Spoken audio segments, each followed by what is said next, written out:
বন্ধুরা, আজ আমি তোমাদের শোনাবো একটি নারীর গল্প, যিনি রাজপ্রাসাদে থেকেও দুনিয়ার সব বিলাসিতা ত্যাগ করেছিলেন শুধুমাত্র আল্লাহর ভালোবাসার জন্য। তিনি হলেন হজরত আসিয়া রাজিয়াল্লাহু তাআলা আনহা, ফেরাউনের স্ত্রী। এক গভীর রাতে সবাই ঘুমিয়ে, কিন্তু আসিয়া রাজিয়াল্লাহু তাআলা আনহা একা জেগেছিলেন। তিনি চুপি চুপি নামাজে দাঁড়ালেন, চোখ ভিজে গেল অশ্রুতে। বললেন, হে আমার রব, আমার স্বামী অজ্ঞতার কারণে নিজেকে খোদা ভাবে, তাকে হেদায়েত দাও। আর যদি সে না ফেরে, আপনি আমাকে ক্ষমা করে দিয়েন। ফেরাউনের ঘুম ভাঙে, গর্জে উঠে বলে, আসিয়া, আমার ঘর থেকে তুমি অন্য খোদার নাম নিচ্ছ? আসিয়া শান্ত কণ্ঠে বলে, আমি সেই খোদার নাম নিচ্ছি যিনি তোমাকে সৃষ্টি করেছেন। ফেরাউন চিৎকার করে বলে, সৈন্যদের ডাকো, এই নারীকে বন্দি করো, আমি দেখব ইমান কাকে বলে।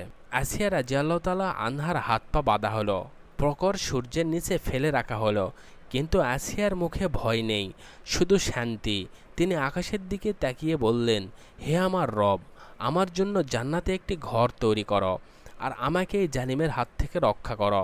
ঠিক তখনই ফেরেশতা তার সামনে জান্নাতের দরজা খুলে দেয়।